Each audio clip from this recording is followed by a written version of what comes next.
si vous nous rejoignez pour ce LCI midi, la belle équipe à mes côtés. Merci à tous d'être là. Hélène Bonnet, le général François Chauvency. Vous avez Caroline Tominet, bonjour, merci d'être là. Christian Maigrelis, ancien conseiller de Mikhail Gorbatchev. Il nous aidera à être ou à comprendre en tout cas ce qui se passe du côté de Moscou et le tour de force peut-être d'un certain Vladimir Poutine à faire plier Donald Trump. Christian est là, Bertrand Galichet est également à mes côtés et on va partir aux États-Unis, si vous êtes d'accord. C'était hier et c'est donc bredouille que le président Volodymyr Zelensky a quitté la Maison-Blanche. Il n'aura pas de missile Tomahawk. Une fois de plus, Donald Trump a joué les ballons de baudruche, préférant ne pas froisser son ami Vladimir Poutine et prendre le risque que de devoir l'affronter. Et pourtant, plus tôt dans la semaine, nous avions eu le droit à de l'habituel. Vous allez voir, on bombe le torse, on muscle et ça commence par ces mots. Il faut régler le problème de la Russie. Il faut absolument régler ce problème.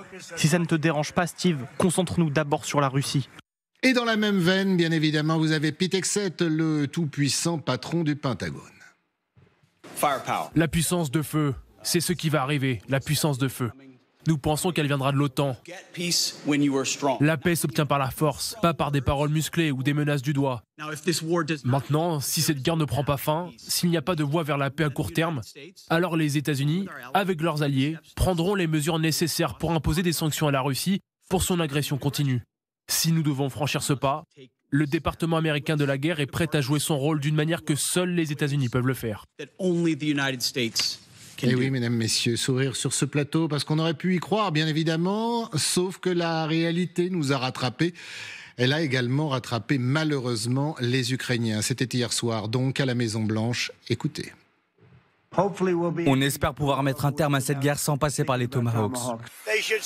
Ils devraient immédiatement mettre fin à la guerre. Il faut respecter la ligne de front où qu'elle se trouve, sinon cela devient trop compliqué. Vous n'arriverez jamais à comprendre. Il faut respecter la ligne de front. Et les deux camps devraient rentrer chez eux, retrouver leur famille et mettre fin aux tueries.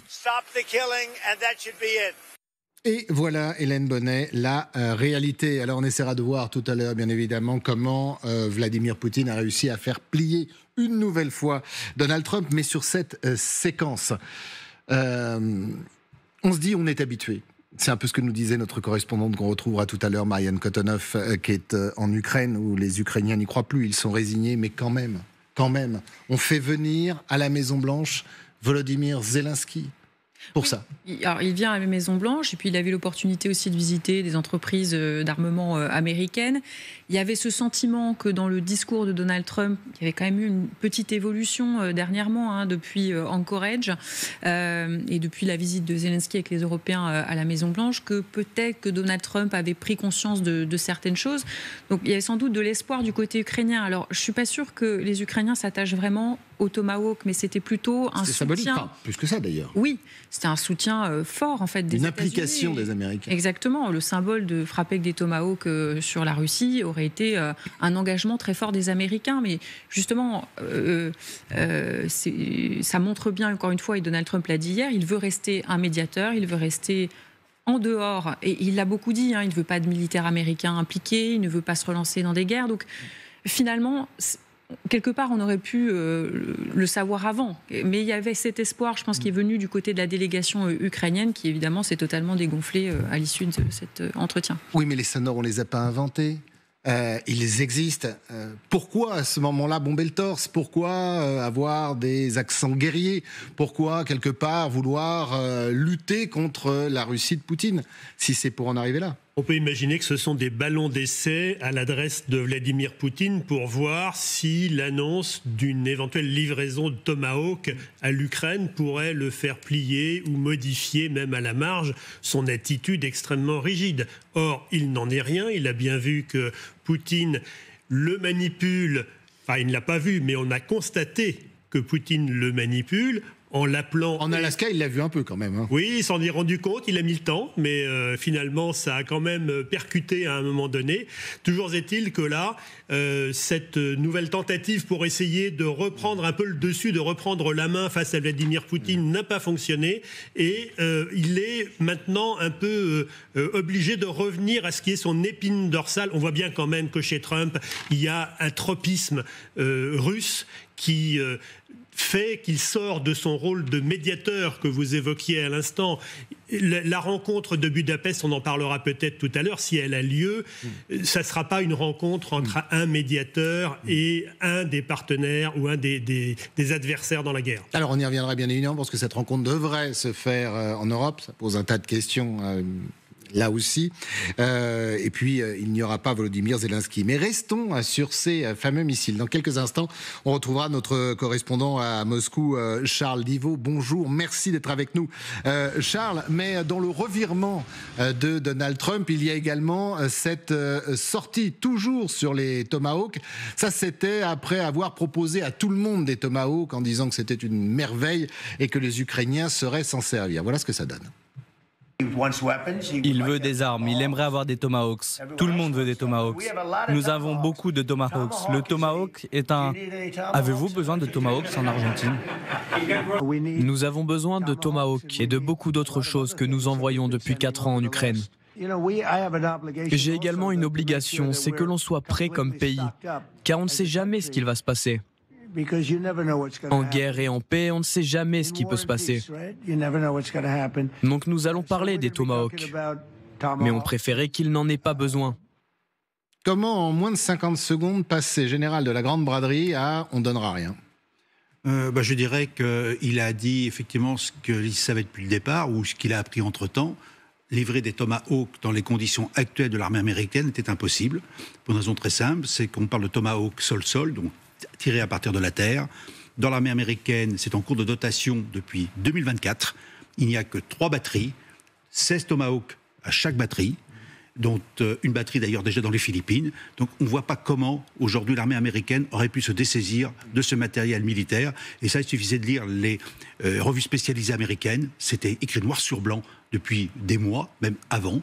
Donc aujourd'hui, on est une forme d'intox entre d'un côté un armement qui ne pouvait pas être livré, et une exploitation politique d'un accord à obtenir, en l'occurrence naturellement par le président Zelensky avec le président Trump, mais qui n'avait aucune base, je dirais, réelle en termes d'équipement militaire. Le Tomahawk n'était pas livrable, c'est une réalité. Donc on a tous marché dans un certain... on est dans un marché de dupes, en fait. Donc le résultat, il est là. C'est qu'en fait, on peut se demander même si Zelensky n'a pas été mis en embuscade. On l'a mis en embuscade pour peut-être le déjuger, d'une certaine manière, parce que c'est quand même lui qui l'a demandé, c'est Tomahawk. Il arrive à faire à Washington un peu comme un canossa, comme d'habitude, et finalement Trump l'allie, et il dit mais non, j'en donnerai plus maintenant. Donc on peut s'interroger, et effectivement peut-être que les accords, ou du moins les relationnels entre Poutine et Trump sont nettement dominants par rapport à ceux qu'il y a entre Zelensky et Trump. Humiliation supplémentaire pour Volodymyr Zelensky, et pourtant, et il a été félicité par Donald Trump hier, il était bien habillé, il paraît, cette fois-ci. Humiliation pour l'Europe, humiliation pour l'Ukraine, ça fait 9 mois que ça dure.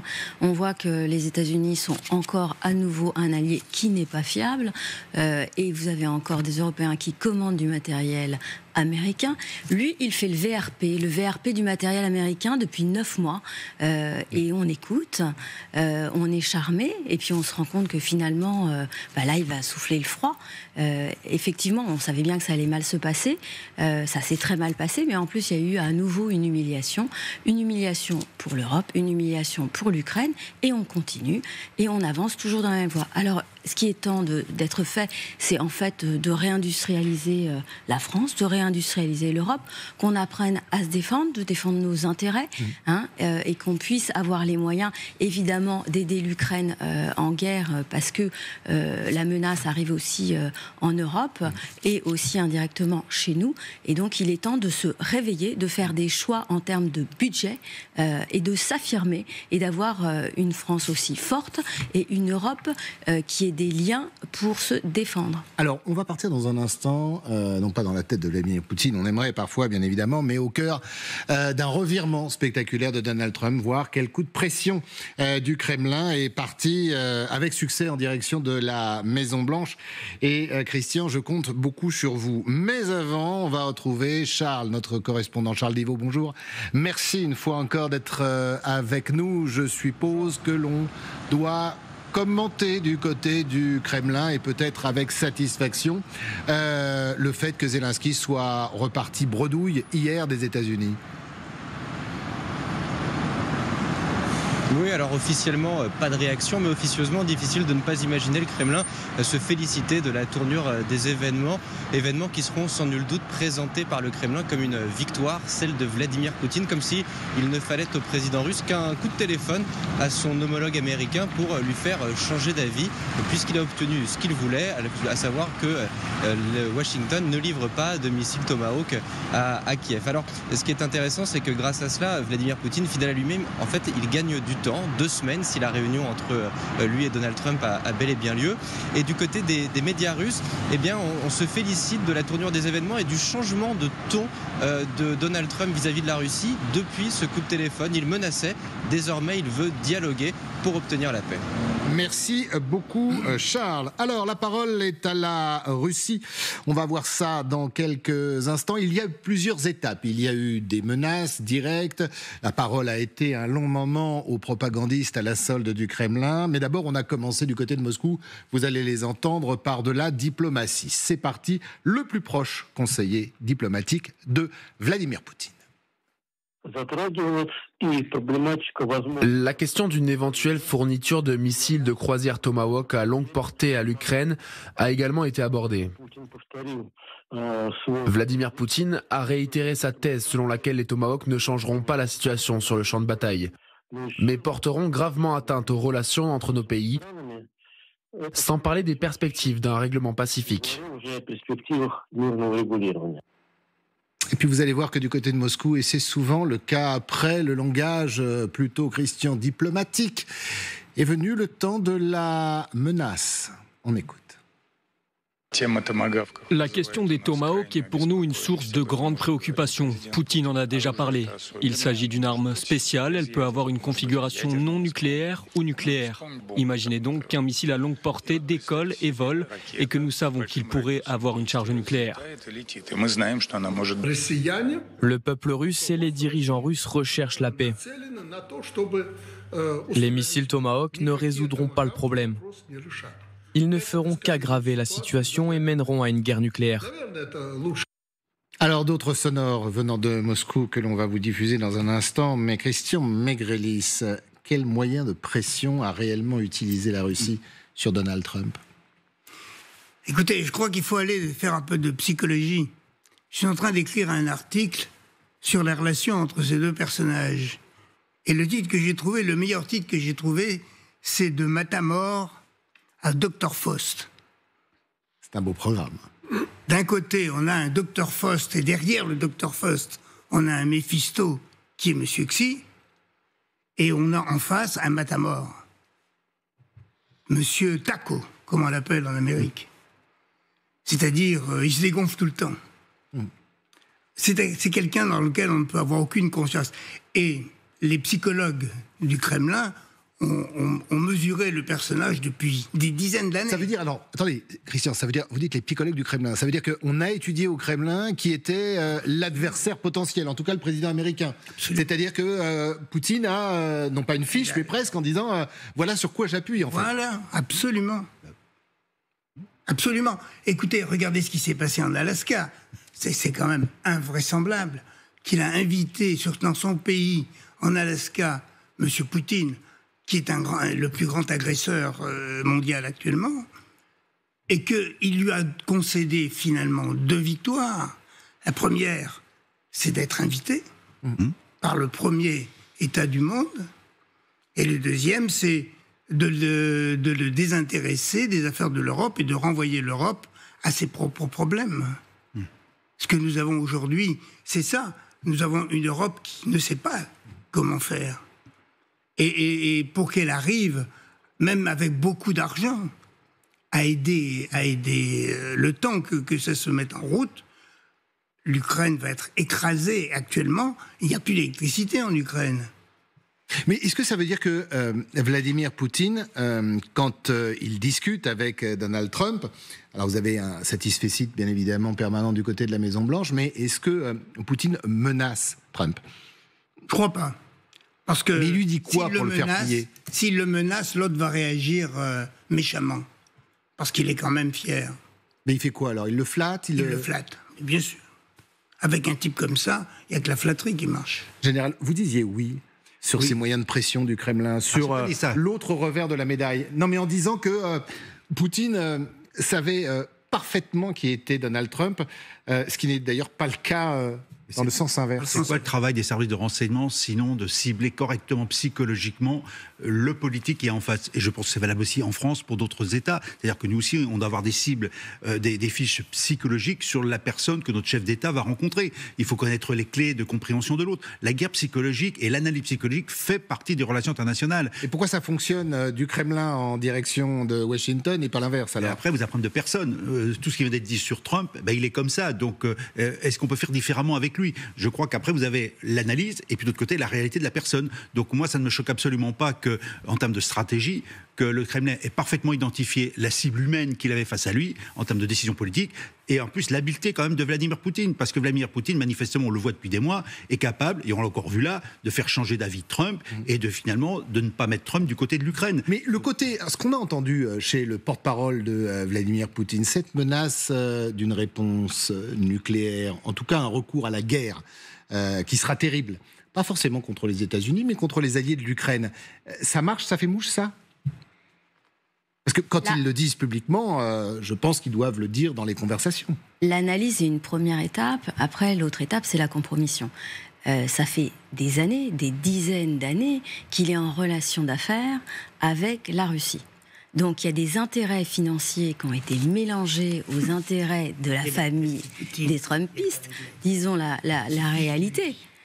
Et que, en plus, Trump est quand même un personnage du fait de sa vie privée qui est facile à compromettre, et qu'il y a des leviers qui sont à la fois des leviers financiers liés au financement des actifs de la famille Trump, il y a des leviers financiers liés à la campagne, que ça vienne de la Russie ou d'un autre État, comme par exemple la Chine, à travers d'autres intermédiaires. Et donc il y a des leviers de pression. Cette image qui est derrière nous disait, regardez, il se fiche de lui. Ah mais oui. Il a été humilié plusieurs fois. Assis l'un à côté de l'autre, Trump parlait et lui, il se moquait de lui. Ça se voyait sur ses traits, sans un mot. Il n'a aucune estime pour Poutine, pour Trump. Aucune. Il l'a humilié. Et il continue, il n'a pas varié d'un degré dans son axe. Mais depuis que Trump est là. Mais qu'est-ce qui fera que ça change alors? Enfin, qu'est-ce qui fera que ce conflit... Il gagne du temps parce qu'il a une mauvaise armée. Le problème, c'est que la Russie a une armée de basse catégorie. Comment est-ce qu'ils font pour recruter les gens? Ils les payent. Quand vous avez des mercenaires trop payés, ça fait des mauvais soldats. Et c'est exactement ce qui se passe. Un soldat aujourd'hui en Russie gagne $2000 par mois. Plus qu'un ouvrier ou plus qu'un ingénieur? Mais c'est plus qu'un ingénieur. Et s'il meurt, la famille devient la plus riche du village. C'est $200 000. $200 000 pour un Russe, c'est des sommes, c'est des milliards. Oui, mais tout ça aura une limite, en fait. Mais pour le moment, on n'est pas dans la limite. On n'est pas encore dans la limite. Pour le moment, la Banque centrale de Russie, elle tourne. Mais ce qui est incroyable, c'est que ce qu'on se dit sur ce plateau, je suppose qu'à Washington, il y a bien quand même quelques esprits qui se disent... Et je me demande. Et c'est pour ça qu'il y a eu un revirement. C'est-à-dire que l'offensive a raté. C'est quand même toujours la volonté de Poutine de gagner du temps. Ça, on l'a vu à de multiples occasions. Mais là, pourquoi particulièrement en ce moment? Il faut se rappeler que le 7 octobre... Poutine a fêté son 73e anniversaire avec ses généraux. Et ses généraux lui mentent, lui disent que tout va bien et qu'il va gagner. Et donc, Poutine est persuadé que chaque semaine qui est gagnée va lui permettre d'augmenter son avantage territorial, d'augmenter son avantage sur le terrain. Et finalement, tout jour qui passe est bon à prendre pour lui. Et c'est aussi pour ça que vous avez observé la réaction du Kremlin après l'annonce de cette fameuse rencontre qui aura lieu ou pas à Budapest, qui a été de dire très vite, finalement, il y a encore beaucoup de sujets à régler avant que cette rencontre puisse Dmitri avoir lieu. Peskov a dit effectivement, Donc, on a beaucoup de choses à dire. Voilà, donc on gagne encore du temps. On a une fenêtre d'opportunité. C'est cette image que Christian... Regardez la tête qu'il a. Regardez la tête qu'il a. Les signes qu'il fait à ses collaborateurs. C'est ce que fait Poutine, là, le regard qu'il donne, c'est pour ses collaborateurs. Bien sûr, c'est pour ses pas le contexte. À un moment, il y avait une autre question qui était posée. Il ne comprenait pas la question. Je ne suis pas tout à fait d'accord. Puis on a assisté ici en direct. C'était pas ça du tout. C'était effectivement, il avait un air bizarre, mais c'était une question qu'il ne comprenait pas.